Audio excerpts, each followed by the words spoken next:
Je crois qu'il s'agit aujourd'hui d'un des défis les plus importants à relever par notre société.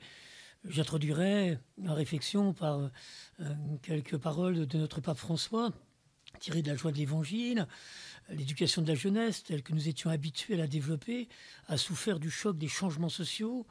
Dans les structures habituelles, les jeunes ne trouvent pas toujours de réponse à leurs inquiétudes, à leurs besoins, à leurs questions, à leurs blessures. Il nous coûte parfois à nous, les adultes, de les écouter avec patience, de comprendre leurs inquiétudes ou leurs demandes et d'apprendre à parler avec eux dans le langage qu'ils comprennent. Pour cette même raison, les propositions éducatives ne produisent pas toujours les fruits espérés. Mon propos de ce soir aura une double inspiration. Tout d'abord, donc, c'est lié à ma propre expérience éducative, 40 années de travail d'éducateur spécialisé auprès de jeunes majoritairement domiciliés dans les quartiers que notre République qualifie de sensibles.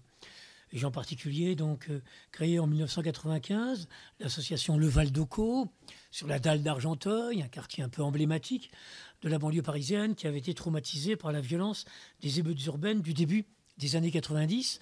Et cette association qui est née de la rencontre entre un collectif d'habitants inquiets pour le devenir de leurs enfants dans la réalité d'une cité marquée par une telle violence, et des Salésiens de Don Bosco désireux de réexpérimenter le modèle de leur fondateur dans la réalité contemporaine de la banlieue d'aujourd'hui.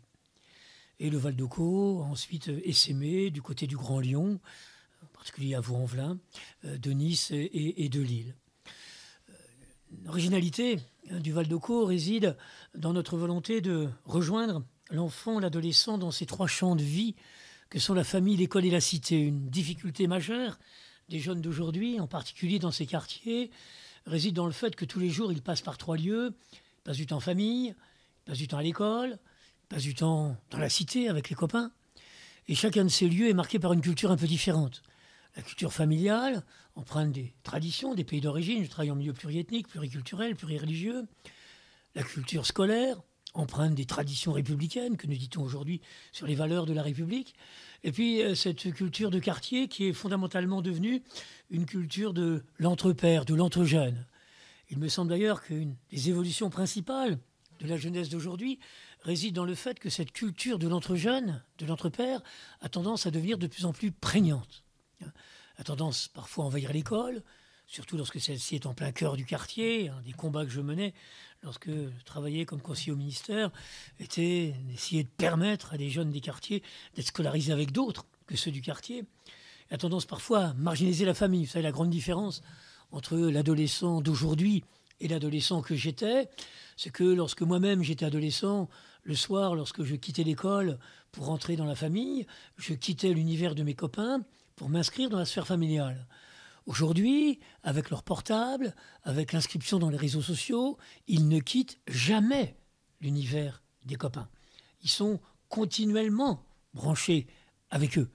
J'aime dire d'ailleurs que pour le préadolescent, le portable n'est pas d'abord un outil de communication, c'est d'abord un outil de lien avec le réseau des copains. Il joue un peu le rôle du doudou pour le tout jeune enfant.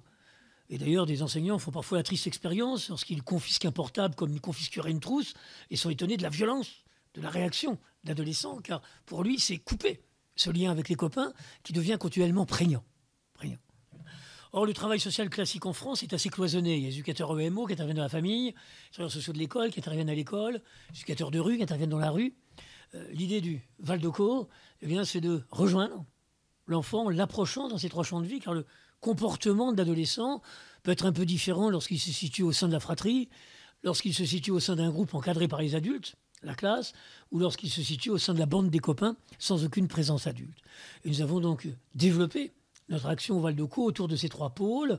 Le pôle rue, avec le support de l'animation, le pôle école, avec le support de l'accompagnement scolaire et de la prévention du décrochage scolaire et de la prise en charge des jeunes qui ont complètement décroché de l'univers scolaire, et puis le pôle famille, toutes les actions que nous menons dans le registre du soutien à la parentalité ou de la médiation familiale.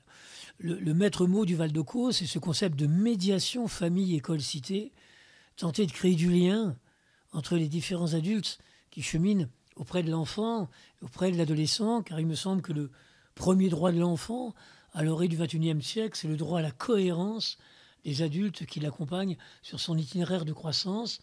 J'ai beaucoup travaillé, comme vous le savez, sur les questions de violence.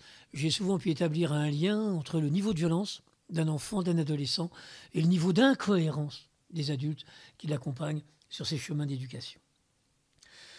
Deuxième source d'inspiration, celle de Don Bosco. Alors il peut paraître a priori étonnant qu'un éducateur du XXIe siècle se réfère à un pédagogue du XIXe, tant la situation d'aujourd'hui est un peu différente de celle d'alors. Mais j'aime dire que nos deux époques ont en commun de connaître d'importants phénomènes de mutation sur le plan sociétal. Autant que Jean Bosco ont passé de la société rurale et paysanne à la société urbaine industrielle, et nous passons de cette société industrielle à cette société qualifiée de post-industrielle, marquée par la révolution du numérique. Et cette révolution n'est pas qu'une révolution technologique, comme certains le croient, où il s'agirait simplement de gérer l'introduction de nouveaux outils technologiques permettant une autre communication. C'est une véritable révolution culturelle. Car tout jeune aujourd'hui est en capacité d'être en lien de manière immédiate avec tout autre jeune aux quatre coins de la planète. Il s'agit donc d'une véritable modification du rapport à l'espace et au temps. Les jeunes grandissent aujourd'hui dans un monde où le rapport à l'espace et au temps est différent de celui dans lequel nous avons grandi. Car il me semble que toute culture commence par se définir par un certain type de rapport à l'espace et au temps, et c'est ce type de rapport qu'Internet vient modifier en profondeur. Car vous savez, les politiques nous parlent de crise. Ça fait 40 ans qu'ils nous parlent de crise. J'aime dire qu'une crise qui dure, ça ne s'appelle pas une crise, ça s'appelle une mutation. Et si je dénonce avec force le discours sur la crise, c'est que c'est un discours un peu lénifiant qui laisserait entendre qu'il suffirait d'attendre que les turbulences de la crise se passent pour rêver d'un après-crise qui ressemble à l'avant-crise. Alors, rappelez-vous, en 1974, il vous disait « Rassurez-vous, bonnes gens, lorsque le cours du pétrole se stabilisera, parce qu'à l'époque c'est la faute au pétrole, tout redeviendra comme avant. Le cours du pétrole s'est largement stabilisé, rien n'est redevenu comme avant. » Aujourd'hui, ils nous disent « Rassurez-vous, bonnes gens, lorsqu'on a été capable de rembourser la dette, tout redeviendra comme avant. » Plein emploi, croissant. Je ne suis pas sûr qu'on soit capable de rembourser la dette au vu de son montant. Mais ce dont je suis sûr, c'est que rien ne redeviendra comme avant. J'entends aussi ce discours dans mon église. Tenez bon, braves curés de 75 ans, 80 ans, 90 ans. Tenez bon. Parce qu'après la crise, tout redeviendra comme avant. À nouveau, les séminaires se rempliront, je ne sais pas trop avec qui. Le discours sur la crise est un discours éminemment conservateur. Il n'y a pas grand-chose à faire qu'attendre que la crise se passe. Alors que le discours sur la mutation est un discours inévitablement novateur. La question qui se pose, c'est comment adapter nos institutions, l'entreprise, notre économie, l'Église, nos institutions politiques à cette nouvelle société qui naît sous nos yeux.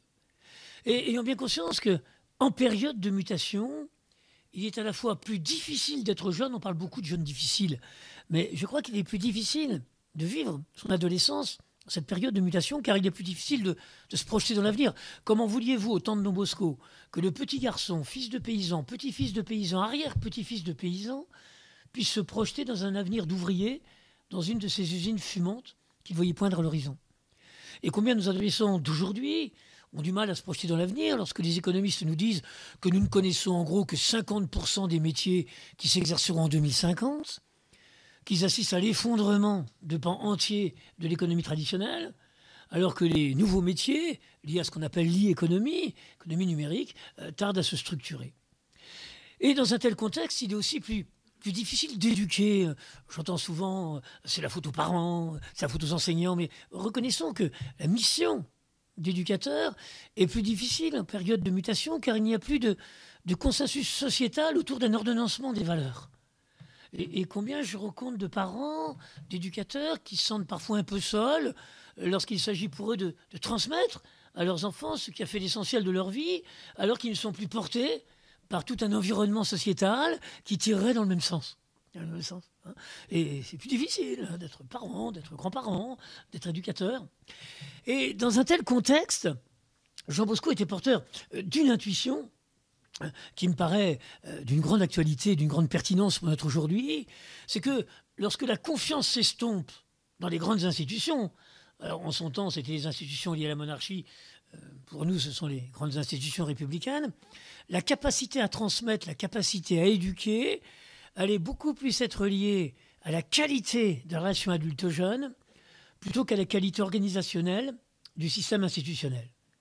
Il devinait déjà, et je crois que les faits lui ont donné raison, que l'exercice de la fonction d'autorité auprès d'un jeune allait de moins en moins être lié au statut de la personne qui l'exerce et de plus en plus à la qualité de relation que cette personne est en capacité de nouer avec l'adolescent ou avec le jeune.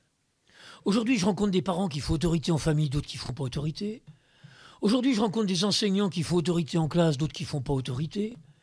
Aujourd'hui, je rencontre des juges pour enfants qui font autorité dans leur cabinet, d'autres qui ne font pas autorité. Ils ont tous le même statut. Tous le même statut. Et nous sentons bien que l'exercice de la fonction d'autorité est de moins en moins lié au statut et de plus en plus à la qualité de relation. Voilà pourquoi le métier d'éducateur, d'enseignant, est aujourd'hui beaucoup plus impliquant. Et Jean Bosco est celui qui, après la grande rationalisation du siècle des Lumières, a réhabilité l'affectif au cœur de la relation éducative, en disant que, de toute façon, il y a de l'affectif. Alors, mieux vaut le reconnaître pour être capable de le gérer correctement, plutôt que vouloir le nier.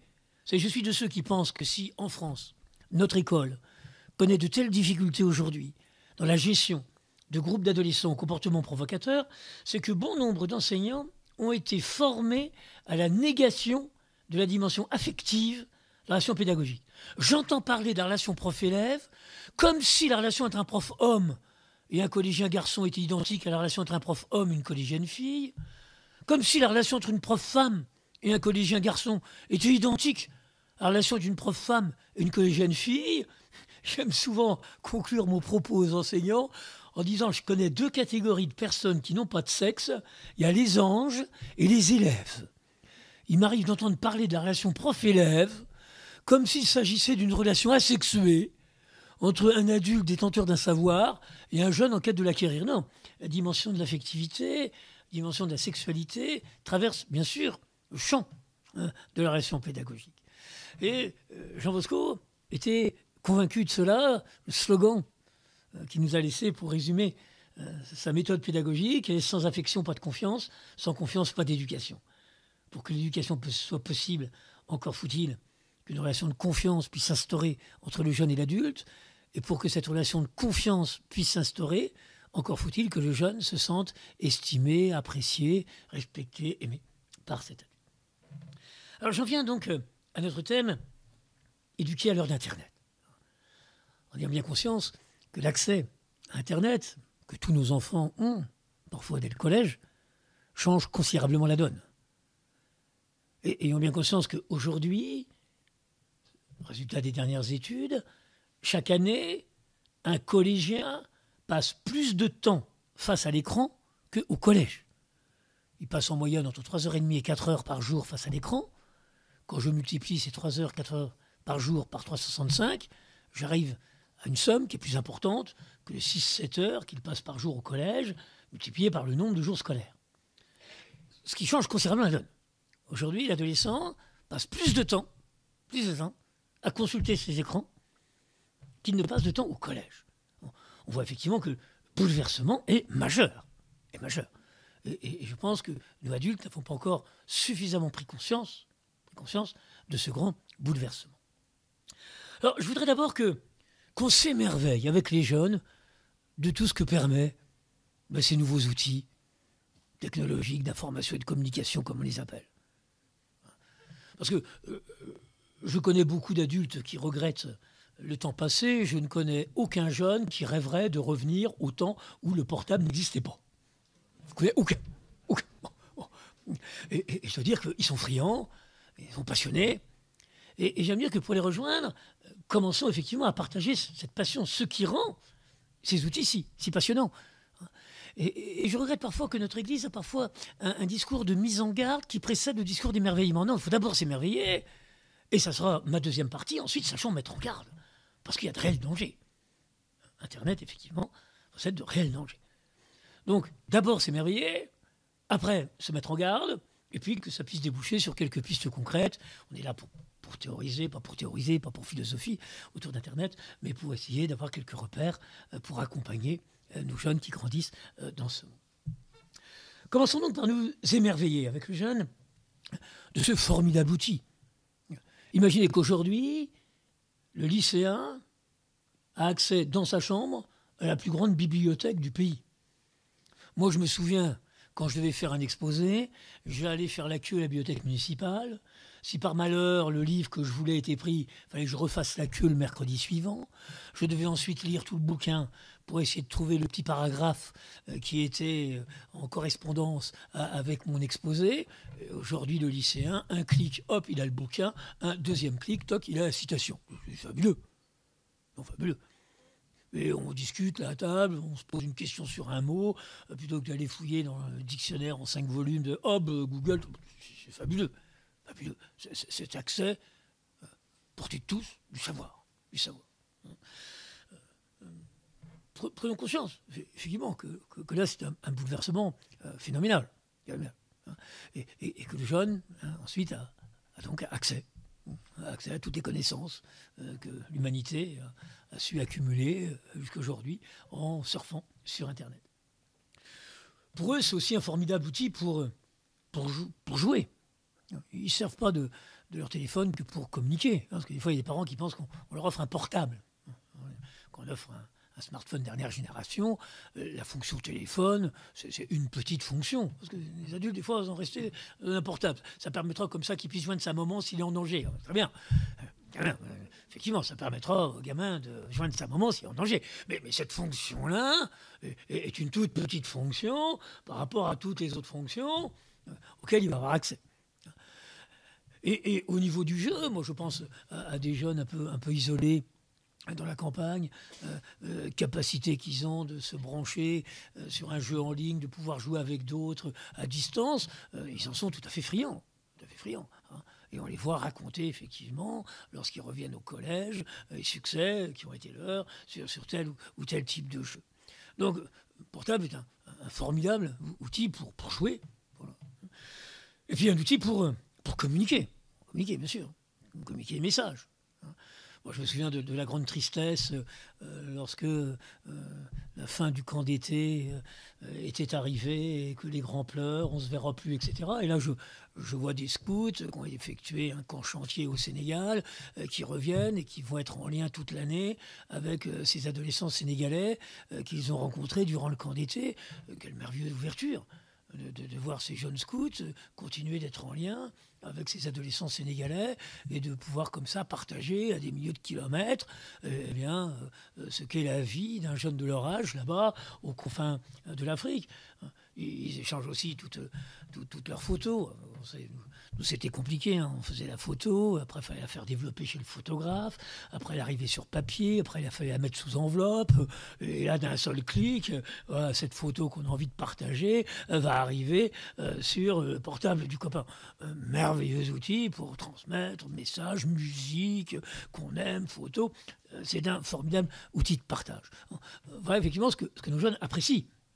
Et je crois, Jean Bosco disait, intéressez-vous à ce qu'intéresse les jeunes. C'est-à-dire que si on veut les rejoindre, combien c'est important de bien prendre conscience de tout ce qui est attrayant dans l'usage de ces portables et dans cet accès à Internet qui devient de plus en plus généralisé.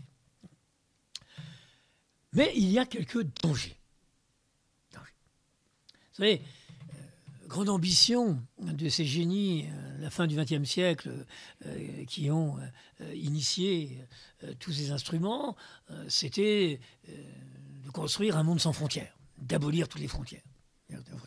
C'est ça la grande ambition. Et ce sont bien nous, les adultes, qui avons choisi, parce que aujourd'hui, j'entends des fois des gens, ah bah oui, alors les jeunes d'aujourd'hui, vous vous rendez compte, ils sont plus comme ceux d'hier, et puis avec leur portable, mais ce ne sont pas les jeunes qui ont inventé le portable. C'est nous, les adultes. Et c'est nous, adultes, qui avons choisi de mettre ces outils dans leurs mains. J'entends des adultes, des fois ils me parlent de la génération Y, Z, vous vous rendez compte, on ne la comprend plus, comme si c'était les jeunes qui avaient inventé. Non, ce n'est pas les jeunes qui ont inventé les portables. C'est nous qui avons inventé. C'est nous qui avons inventé, et puis on a choisi de mettre ces outils dans leurs mains. La responsabilité, c'est pas celle des jeunes. La responsabilité, c'est bien celle des adultes. Les adultes qui avons fait ce choix. On fait ce choix. Et sachez, là, je crois que c'est une prise de conscience. Ces grands génies du XXe siècle, hein, fondateurs d'Apple, Facebook, etc., sont les rares Américains qui choisissent de mettre leurs enfants dans des écoles maternelles et primaires où il n'y a aucun accès à Internet. En disant, tu commences par apprendre à lire, écrire, compter, puis après, tu pourras te servir utilement. Quand je vois aujourd'hui toutes ces expérimentations, ou même dans les maternelles, on met les tablettes et tout ça, et les gamins qui bâclent son travail, parce que s'il a fini son travail, il peut aller jouer sur sa tablette. Enfin, je me dis, ce qu'ont pensé tous ces outils, aujourd'hui, sont les rares Américains qui choisissent de faire passer comme message à leur enfant, tu commences par apprendre à lire, écrire, compter, parce qu'ensuite, tu seras effectivement utilisé. Si tu ne sais pas lire, si tu ne maîtrises pas l'écrit, tu vas te laisser embarquer par les premières idées qui circulent, si tu ne développes pas ton esprit critique. Donc, on a conscience que notre responsabilité, là, d'adulte, c'est comment nous aidons nos enfants à utiliser ces outils de manière constructive. Parce que c'est neutre, cet outil. C'est pas l'outil. Des fois, je vois des articles où c'est vraiment l'outil qui est présenté de manière satanique. Non, on peut en faire un usage satanique, destructeur de relations. On peut en faire un usage évangélique, constructeur de relations. Et cela dépend de l'accompagnement qui va être le nôtre. Alors, arrêtons-nous sur les dangers. Parce qu'il y a des frontières qui sont structurantes. Et donc, abolir toutes les frontières... effectivement, ça peut être un grand rêve, mais ça n'aide pas forcément la structuration de la personnalité. Et j'en citerai 3. La première, c'est la frontière entre l'essentiel et le superficiel. C'est-à-dire que Internet donne accès à toutes les informations, mais elles sont toutes au même niveau. On l'a vu dans les grands débats de société. La réflexion du pédopsychiatre qui, durant 3 ans, a travaillé sur les questions des conséquences de l'homoparentalité sur le développement du préadolescent est au même niveau que la réflexion d'un joueur de foot interrogé en sortie de stade pour savoir s'il est pour ou contre le mariage pour tous. Non, c'est une voix, c'est un like. Tout est nivelé. Parce que des fois, j'entends des enseignants qui sont inquiets. Pour le développement de leur métier, c'est sûr que ça va avoir des conséquences sur l'évolution de leur métier. Mais rassurez-vous, votre métier sera toujours aussi important parce que le savoir, ce n'est pas une somme de connaissances. Le savoir, c'est une organisation des connaissances. Organisation. Où on sait faire la part des choses entre ce qui est superficiel et ce qui est essentiel, où on sait thèse, antithèse, synthèse, voilà, c'est ça. Et que là, le rôle de l'enseignant permettant à ces jeunes d'acquérir un savoir sera toujours aussi fort. Parce que des fois, j'entends des réactions d'enseignants qui sont un peu les mêmes qu'au moment de l'arrivée de l'imprimerie, parce que ça a été une catastrophe pour les enseignants, l'arrivée de l'imprimerie. Avant, les élèves étaient vraiment obligés de les écouter, sinon ils ne savaient rien. Bon, et voilà pas que ça peut arriver dans un livre. Catastrophe pour l'enseignant. J'ai dit, on va servir à quoi? Et il suffira qu'ils lisent, et puis ils vont avoir les infos. L'école a su intégrer le livre. Je pense qu'aujourd'hui, la question qui se pose aux enseignants, c'est comment elle va savoir intégrer Internet. Bien sûr. Et j'aime dire aux enseignants, qu'est-ce qui va changer? Je veux dire, c'est dans le métier d'enseignant, il y a un peu 2 grandes fonctions. Il y a une fonction de maître, c'est-à-dire que je dispense des savoirs que l'autre n'a pas. Puis il y a une fonction de coach, c'est-à-dire que j'aide la personne à acquérir ce savoir. Moi, de manière un peu caricaturale, je dis 1950, métier d'enseignant, 80% maître, 20% coach. 2050, métier d'enseignant, ce sera 20% maître, 80% coach. Mais limite, c'est la partie la plus intéressante de l'enseignant. Celui comment il accompagne ces jeunes dans la construction et l'acquisition du savoir. Si Internet peut le dispenser de devoir faire ses cours où il doit répéter ce qu'il a lu dans un bouquin, je veux dire, tant mieux. Il va pouvoir vraiment se centrer sur vraiment ce qui fait le cœur de son métier, qui est l'accompagnement de ces jeunes dans l'acquisition du savoir. Mais à ma connaissance, qu'une frontière importante, c'est comment aider nos jeunes à faire le tri de toutes ces informations qui arrivent. Et ayons bien conscience, parce que vous savez, mais on l'avait vu avec l'introduction de la télévision, quand la télévision commençait à arriver dans les familles, j'entendais parfois, c'est vrai parce que l'on l'a dit à la télé. Aujourd'hui, je l'entends de moins en moins. Mais chez les jeunes, j'entends c'est vrai parce que ça circule sur les réseaux sociaux. Attends. Une majorité peut se tromper. Hein.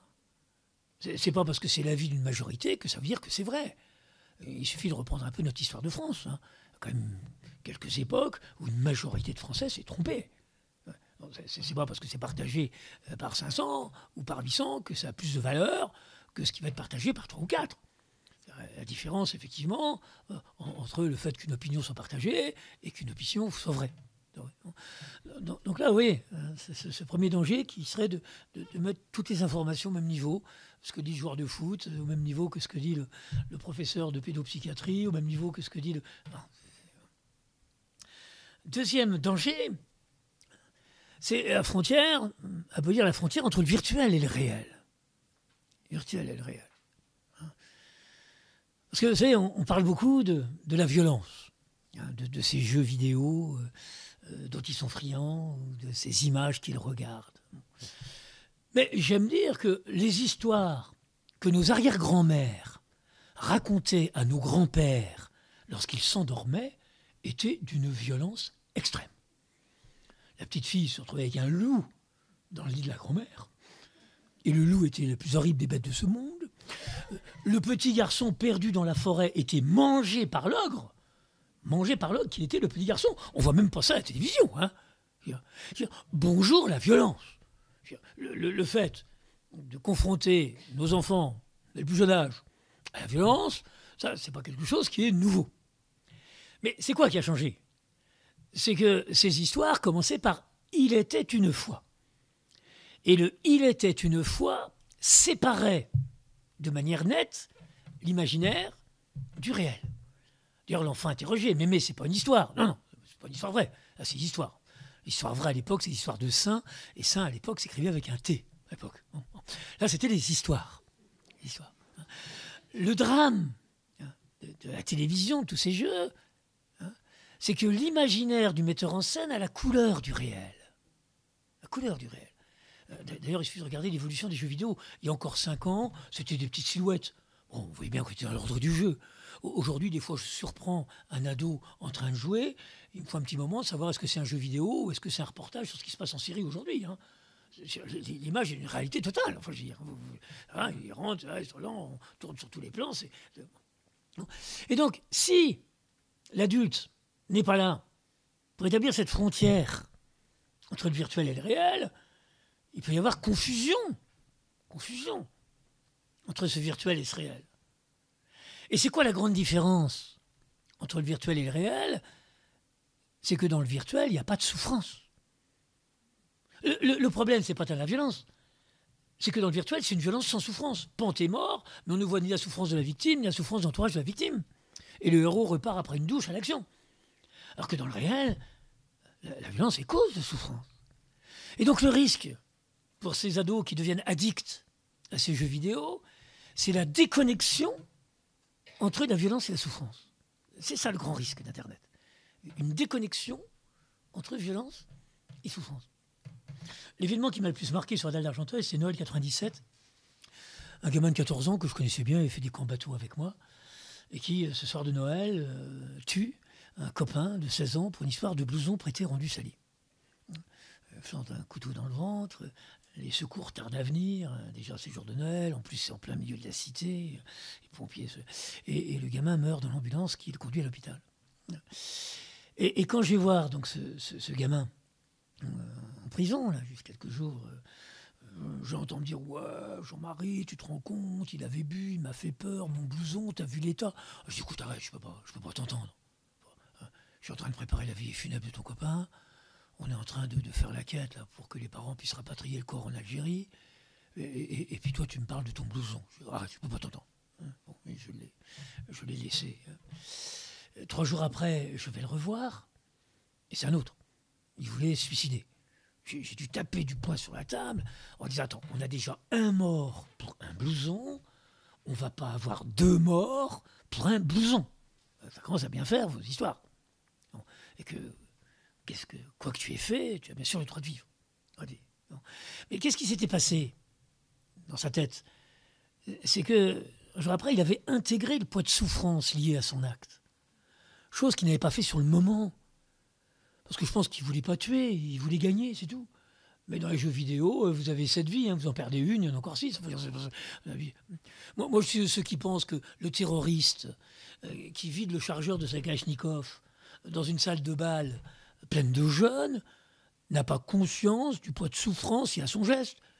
Il est en train de refaire le geste qu'il a déjà fait 50 fois dans tous ces jeux vidéo où dès qu'on arrive dans une pièce, il faut parce qu'il peut y avoir un sniper caché derrière je ne sais quel pilier.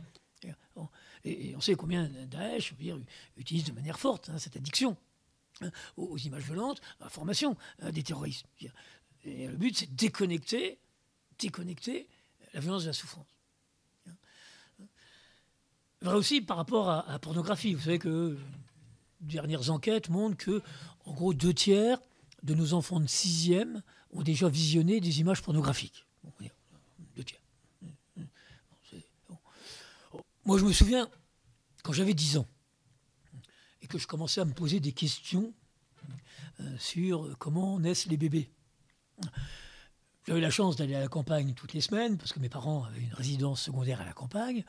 Je dois vous avouer que j'ai quand même beaucoup appris en regardant les moutons, les chèvres, les vaches, les taureaux, beaucoup appris. Bon. Je comprends que le petit citadin d'aujourd'hui, qui se pose les mêmes questions que je me posais, et puis qui n'a pas accès à la campagne, lorsque le copain va lui dire « Tiens, j'ai une cassette intéressante, tu vas voir comment ça se passe », je comprends qu'il soit intéressé. On peut venir monter des grands yeux en disant « ils sont intéressés ». Bon. Et j'ai envie de dire que jusque-là, le problème n'est pas très grave. Où ça devient grave, c'est que lorsqu'il y a ensuite aucun adulte qui lui dit « Attends, ce que tu vois sur ces images, c'est pas la relation homme-femme, c'est la mise en scène par des acteurs des fantasmes du réalisateur. » C'est ça. C'est-à-dire que tu vois une mise en scène par des acteurs que le réalisateur paye de ses fantasmes. Ça n'a rien à voir avec la réalité de la relation homme-femme, des sentiments, prise en compte du plaisir de l'autre. Parce que si effectivement aucun adulte n'est là, pour effectivement rétablir cette frontière entre le virtuel et le réel, en disant là, dans le virtuel, là, c'est le réalisateur a des fantasmes et puis il paye des acteurs pour les jouer. C'est ça, là, pour nous. Eh bien, on a ce qu'on a pu voir dans un établissement UP de Versailles, établissement privé, où des jeunes de 5e ont rejoué dans les toilettes des scènes qu'ils avaient vues en cachette sur leur cassette porno. Et avait qui est le signe de penser que... Et des questions de jeunes en disant tu crois qu'il faut accepter ça et tout ça, des pratiques déviantes, enfin je veux dire, mais qui sont devenues normales puisque l'adulte n'est pas là pour resituer les choses. Et donc tous les fantasmes du réalisateur mis en scène par les acteurs vont être intégrés par les enfants comme étant des éléments d'information sur ce qu'est la relation sexuelle. Oui, l'importance de pouvoir bien situer ce qui est de l'ordre du virtuel. Si tu as appris des choses sur l'anatomie, très bien, mais tu n'as rien appris sur la relation homme-femme. Troisième frontière, c'est frontière structurante, c'est la frontière entre l'intime, le privé et le public. C'est-à-dire que le drame d'Internet, de tous les réseaux sociaux, c'est que ça annihile cette frontière. Moi, chaque fois que je vois un de mes ados pianoter sur sa page Facebook, je lui dis « Tu es sûr que ce que tu écris, tu es capable de le crier demain sur la cour du collège ou du lycée ?» « Non, il ne faudrait surtout pas qu'un tel y sache. » Je dis « Attends, si tu veux pas qu'un tel y sache, peut-être, il faudrait mieux que tu te censures toi-même et que tu ne l'écrives pas. » Parce que vous savez, le secret à l'âge de l'adolescence, c'est quelque chose qu'on dit à une personne à la fois.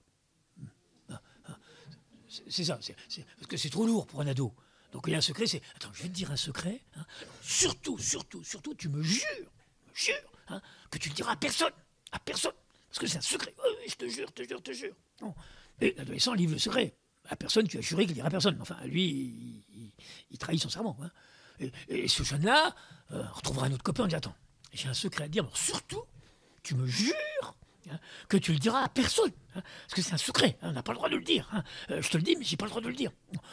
Je veux dire qu'au bout de 15 jours, le genre de secret d'adolescence, ça fait le tour. Ça fait le tour de tout le collège. Et c'est ça qui peut être dramatique.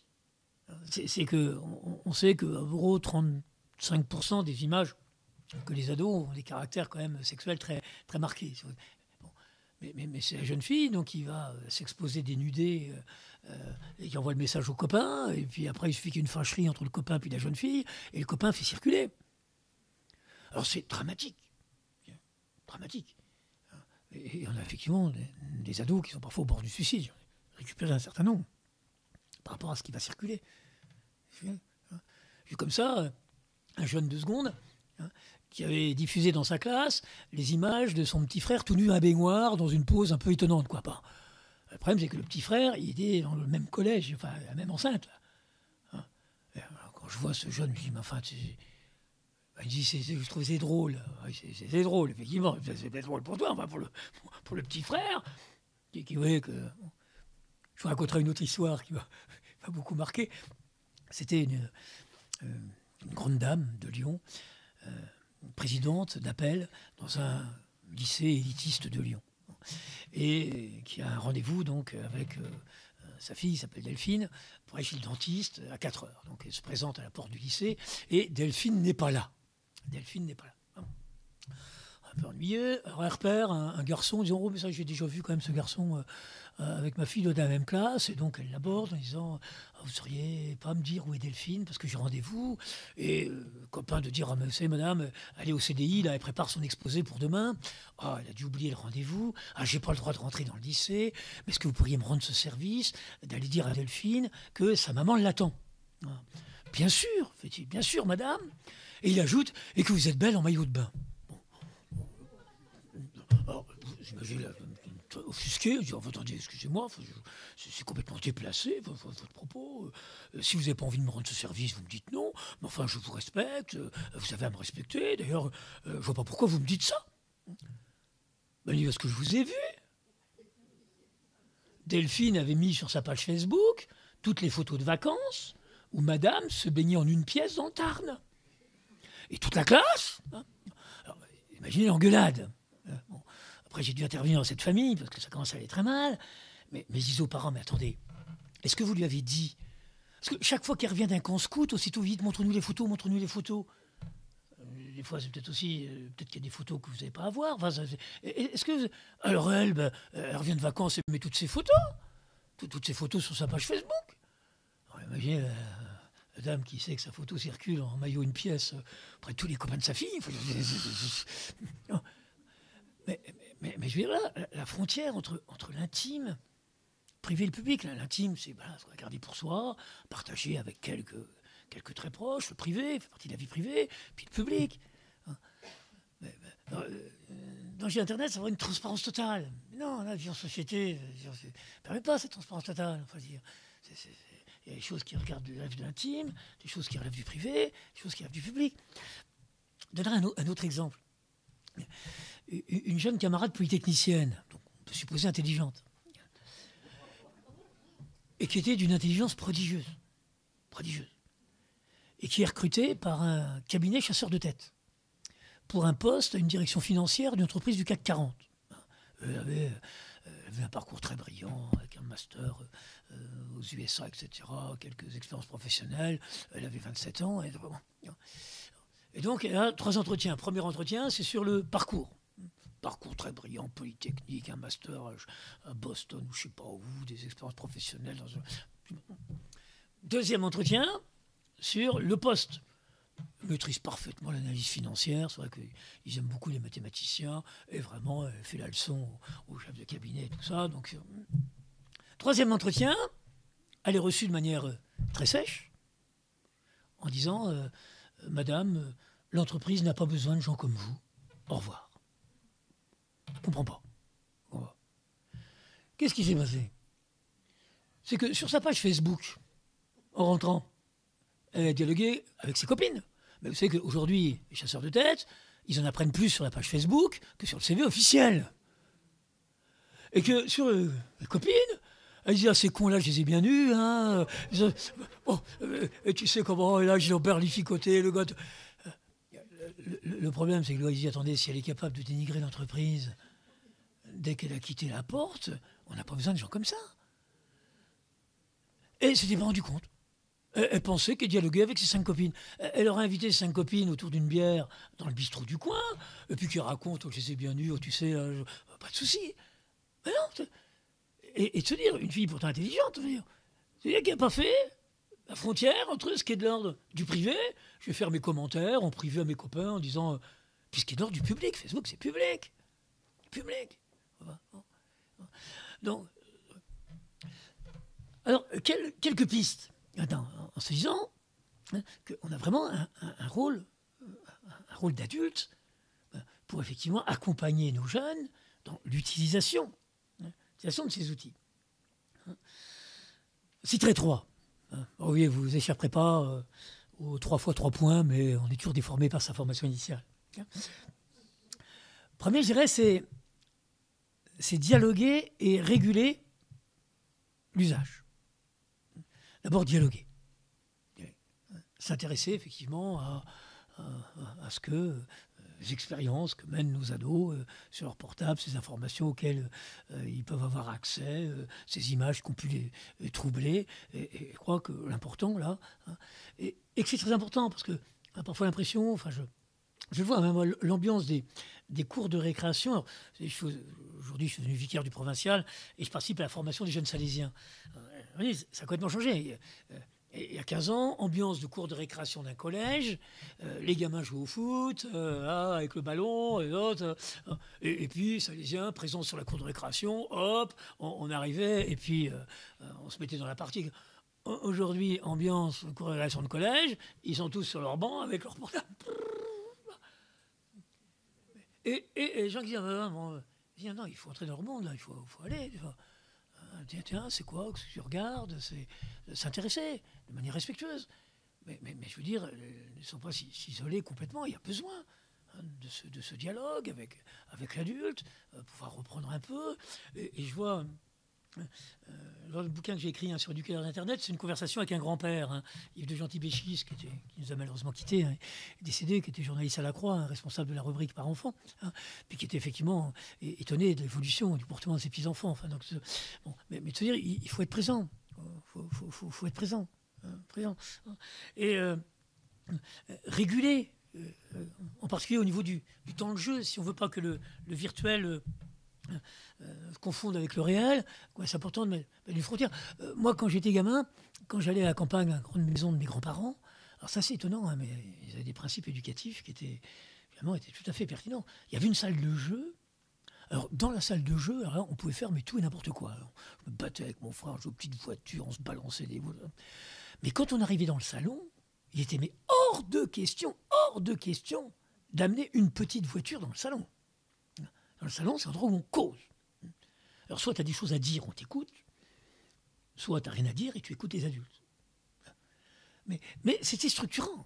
C'est-à-dire qu'il y avait l'espace du jeu et puis l'espace de la conversation. Aujourd'hui, je participais à un repas en famille, l'adolescent est en train de tweeter entre les plats. Je dis, attends, oh. Mais le problème, c'est que la maman répondait à ses copines au portable aussi. Alors, évidemment, la maman était entre l'ado et puis la maman qui répond à la copine au portable. Bon. Donc là, je dis, non, il y a une régulation à faire. Moi, personnellement, le conseil que je donne, c'est, voilà, en famille, on éteint le portable avant de passer à table. Mais il faut que ce soit une règle partagée par les adultes et par les jeunes. Moi, chaque fois que je reçois aujourd'hui un jeune dans mon bureau, de manière ostensible, j'éteins mon portable et je lui demande d'en faire autant. Parce que sinon, j'ai un rendez-vous, le portable sonne et puis il décroche. Ah, oh, t'es où? Et je dis, attends, on a pris rendez-vous il y a 10 jours parce qu'il fallait vraiment qu'on fasse le point. Et puis le copain qui vient simplement dire, t'es où? Tu fais quoi? Enfin, voir le niveau de message. Ça va passer avant la conversation qu'on a. Ça va pas, ça. Pas ça, il faut quand même. Bon. Mais ça, c'est comment je régule. Moi, je pense qu'au début, c'est bien que l'ordinateur soit dans une salle commune, pas mettre l'ordinateur dans la chambre à coucher. Le gamin va jouer. Enfin, même si c'est que c'est un lieu où l'adulte peut passer, il y aura une autorégulation. Il n'y aura pas sur des... Si effectivement, il s'enferme, puis son ordinateur, puis après, bien sûr, au niveau du lycéen, c'est toute la progression de Tisseron qui dit 0,3, interdiction totale des écrans, 3,6, quelques images, 6,9, quelques jeux, 9,12. Mais dire qu'il faut une progression. Et qu'effectivement, que que le lycéen ait son ordinateur dans sa chambre. Ok, le collégien, moi, ça... Et des fois, c'est terrible. Moi, je vois dans les cités où je suis, une pauvre maman, donc, où c'était les profs qui avaient fait acheter un ordinateur. Hein, à un moment, c'était saigné, hein, parce que c'était indispensable pour que le jeune puisse travailler ses exposés. Hein. Et la maman qui me dit, oh, vous savez, oh, c'est merveilleux. Depuis qu'il a un ordinateur, alors jamais, il travaille jusqu'à 2 heures du matin. Attendez. Il travaille jusqu'à... Le problème, c'est qu'il travaillait sur... Attendez. C'est terrible, ça. Mais c'est vrai que ça n'a pas éduqué la maman accompagnée. Là, je dis, le prof, c'est quand même terrible de conseiller à cette maman de payer un ordinateur à son fils, sans du tout se soucier de ce que va être l'accompagnement. Donc, bien, pas important de réguler, hein, et en dialoguant. D'un autre exemple, un jour, j'étais l'approche de Noël, et je vois une grand-mère, que je connaissais un petit peu, là, et puis qui a acheté un jeu vidéo donc, à son petit-fils qui devait avoir 11 ans.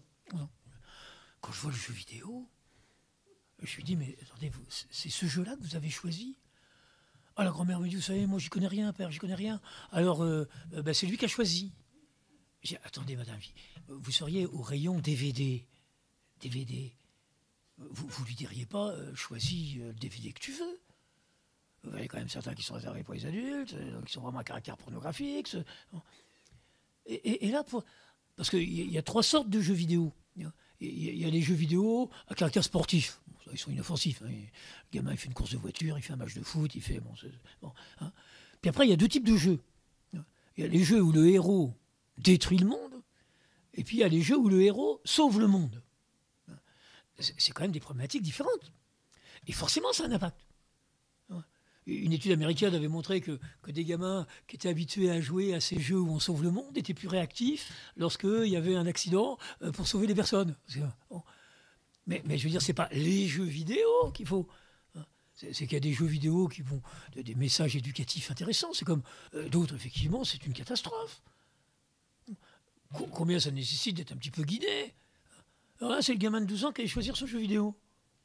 Je dis, attendez, vous n'allez pas faire jouer à ça à 12 ans. Il fallait tout faire péter, quoi. Est-ce que c'est... Et de se dire que ce qui ne serait pas venu à l'idée devant un rayon DVD, face aux jeux vidéo, donc combien me paraît important là, dans cette régulation, faut-je dire. Hein, donc ça, c'est le premier. Deuxième, hein, alors Serge Tisson insiste beaucoup, hein, ça va être donc éduquer à l'empathie. Éduquer à l'empathie. Parce que ce qui est dramatique avec l'écran, c'est que ça annule l'empathie. Je m'explique. Lorsque vous allez dire une méchanceté à quelqu'un, si vous voyez la personne se décomposer, si vous avez un minimum d'empathie, vous êtes capable de corriger un peu le tir. Hein. Bon, ça m'est arrivé quand je dis pauvre con, alors tu me traites de con. Non, attends, je dis quelle connerie t'as fait, bien sûr, t'es pas con pour moi. Enfin, je dis pauvre con, ça m'a échappé, mais bien sûr, c'est pas du tout ce que je pensais. Le problème de l'écran, c'est qu'il n'y a personne en face. Et je vois donc des adolescents qui sont capables de balancer des messages que jamais ils auraient l'idée d'aller dire en face. Jamais. Mais voilà, parce qu'il y a... Et ça peut être terrible pour ceux qui reçoivent. Bon. Donc combien il me paraît important de permettre à l'adolescent de se dire toujours être capable de se mettre à la place de l'autre. Et alors, j'en viens à ce code éthique. Moi, je suis étonné de voir des parents offrir des smartphones derrière génération à des gamins de 12-13 ans sans aucun code éthique transmis sur la manière qui va être leur d'utiliser cet outil. Ça me ferait penser à je sais pas, un adulte qui donnerait à son grand-fils de 18 ans une Toyota hybride, hein, et puis de dire, oh, tu sais, alors moi je connais rien. Enfin, il paraît que des fois ça marche à l'électricité, des fois ça marche à l'essence, alors ça s'inverse, je sais pas trop, alors j'y connais. Oh, rassure-toi papa, moi je connais tout, il n'y a pas de souci. Non. Mais même si vous y connaissez rien au fonctionnement de la Toyota hybride, et que votre gamin est bien meilleur que vous sur le maniement de la Toyota hybride, c'est à vous de transmettre les éléments de code de la route. Même si vous ne savez pas les expliquer. Tu sais, tu roules à droite. Et pourquoi il faut rouler à droite? On pourrait bien rouler à gauche. D'ailleurs, il y a des pays où on roule à gauche. Hein. Ah oui, bah je sais pas. Bah écoute, tu fais comme tu veux. Hein, soit tu roules à droite, soit tu roules à gauche. Enfin, mais, je veux dire, mais au niveau des smartphones, c'est ça.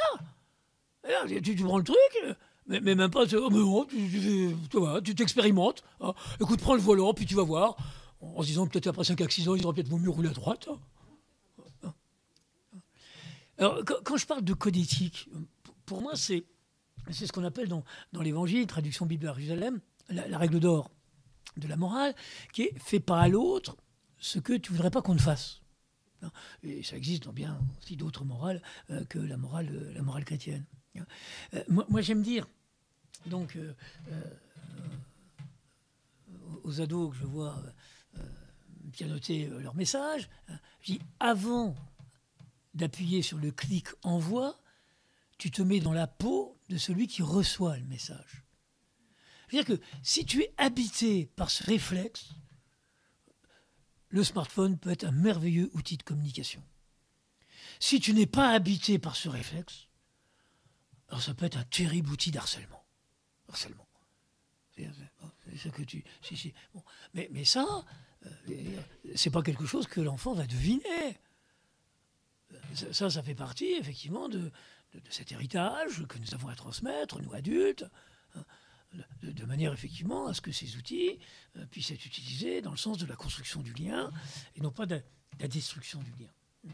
Donc, combien ça, c'est le message que cesse de diffuser quand j'interviens dans toutes ces réunions de parents d'élèves, enfin, j'interviens beaucoup sur ce thème, de se dire que c'est pas parce qu'ils connaissent mieux le fonctionnement, parce que ça c'est vrai. Hein. D'ailleurs, moi, imaginez, en 1974, je comptais parmi les ingénieurs les plus performants de mon pays en informatique. Je travaillais sur le plus gros ordinateur de France, puis du laboratoire de recherche de l'école polytechnique, qui est grand comme 3 fois cette estrade, hein, une fille. Comment aurais-je pu, mais imaginez que 30 ans après, je me fasse battre à plat de couture par mes petits-neveux sur toutes ces conneries de jeux informatiques. Ça pose question quand même. Est-ce que j'ai une chute d'intelligence ? Ça, je me suis rendu compte que je ne fonctionnais pas comme eux. C'est-à-dire que moi, lorsque je suis face à l'écran, j'ai été formé comme ça. Même été conditionné comme ça par ma formation. Quand je suis face à l'écran, et je veux que mon petit bazar parte à droite, alors je me pose la question sur quelle touche je dois appuyer pour que ça parte à droite. Et je réfléchis. Donc, si j'appuie sur cette touche, ça va monter, c'est pas ce que je veux. Ce n'est pas sur cette touche, mais je pense effectivement, là, ça va baisser un peu. Donc, en appuyant sur ces 2 touches en même temps, mon bazar va partir à droite. Et donc, j'appuie sur mes 2 touches et mon bazar part à droite. Pendant ce temps-là, mon petit-neveu, il a expérimenté toutes les touches. Et sa méthode est bien plus rapide que la mienne. Mais c'est tout un autre mode de formation. C'est-à-dire que moi, mes modèles d'identification, c'était les maîtres. Le maître qui avait le savoir et qui, grâce au savoir, me permettait d'expérimenter. Lui, son modèle d'identification, c'est celui qui est capable de faire 23 291 alors qu'il culmine à 22 514. Alors, si, il est doué. Hein. Et comment il fait pour avoir 22 391 alors que moi, je culmine à 22 514 ? Oui, donc ça perçoit bien hein, que des changements, toute cette culture Internet, c'est pas qu'un outil. On voit que nos gamins, la formation s'effectue différemment. Hein, et on a effectivement une culture de l'expérimentation. Moi, quand je reçois un outil nouvelle génération, je passe 2 heures à lire le mode d'emploi. Lui, il sait s'en servir sans lire le mode d'emploi. Mais moi, j'étais formé comme ça. Pour appuyer sur la touche, il faut que je sache ce qui va se passer une fois que j'appuie. Sinon, j'ose pas. Peut-être que tout va s'effacer. Si je fais une erreur et tout, si je rends compte, si j'appuie sur ma panique, là, j'ai travaillé en me disant, oh là là, surtout pas que j'appuie sur la touche où tout s'efface. Bon, lui, pas du tout. Lui, il va repérer la touche où tout s'efface, il n'appuiera pas dessus. Moi, j'ose pas, il faut que je sache. Je sache la touche interdite, la touche qui fait ci, la touche qui fait ça. Bon, mais on voit bien hein, que Internet modifie la manière d'apprendre, la manière de... Et qu'on ait une véritable, comme je le disais au début, révolution culturelle. Donc voilà, je conclurai en insistant sur la responsabilité qui est nôtre, nous les adultes. Hein. Et surtout, ce n'est pas parce qu'on est moins compétent qu'eux sur le maniement. Et je dois dire, acceptons d'apprendre d'eux. Des fois, je vois des profs qui n'osent pas introduire en disant, voilà, je vais être dépassé par eux. Mais c'est merveilleux qu'un collégien puisse apprendre à son prof un truc. Moi, je vois encore ma petite nièce apprendre à sa grand-mère à envoyer un SMS, mais c'était extraordinaire. Extraordinaire. La grand-mère, puis une fois qu'elle a pigé, ma chère maman, qui restait en lien avec ses enfants qui voyagent beaucoup aux quatre coins du monde, et puis qui envoyait des photos, des SMS. Bon, mais c'est sûr qu'elle a accepté de dire, il faut que tu m'expliques. Je m'explique. Ce qui ne remettait pas du tout en cause l'autorité de ma chère maman sur ma petite nièce. Enfin, je veux dire, c'est bon. Donc, des fois, donc, ils ont à nous apprendre. Moi, je me réjouis plutôt. Enfin, combien de fois je terminerai par cette anecdote. C'est lorsque j'étais nommé au ministère, hein, alors j'ai reçu le BlackBerry dernière génération. À l'époque, c'est encore les BlackBerry, avec, vous savez, les systèmes d'alerte et tout ça, sur la ligne directe avec le ministre, ligne directe avec le cabinet, tout un truc et tout. Je me retrouve avec ce bazar. Il n'y a pas de mode d'emploi. Je me dis, je ne suis quand même pas allé trouver une directeur du cabinet qui m'avait présenté comme étant l'ingénieur polytechnicien qui rejoignait le cabinet. Je n'ai pas allé le trouver en disant, vous n'auriez pas oublié le mode d'emploi. Ben, j'ai appelé mon petit neveu, 17 ans. J'ai dit, écoute, Grégoire, il faut que tu viennes sauver le soldat Petit Clair dans son ministère. Hein, et puis il est venu m'apprendre. Lui, il m'a appris à me servir du bazar. Hein. Donc il est venu au ministère. À la porte, on m'a appelé en disant, votre fils est là. J'ai dit, faites rentrer. Il s'appelait comme moi, ça doit être, hein. Et puis pendant 2 heures, il m'a. Bon, mais je veux dire, et puis il était très heureux. Je veux dire, donc là, parce que je vois cette réticence des fois mais que ce n'est pas parce que les jeunes savent mieux manier les outils que nous. Hein, puis eux, on a une génération, la première génération, qui va avoir grandi depuis le collège avec ces outils. Enfin, je veux dire, donc ils ont. Hein, que nous n'avons pas à transmettre le code éthique. Ça, ils ne peuvent pas l'inventer. Ils ne peuvent pas l'inventer. Établir cette frontière entre l'essentiel et le superficiel, entre le virtuel et le réel, entre l'intime, le privé et le public, ça, il en va de notre responsabilité. Merci de votre attention.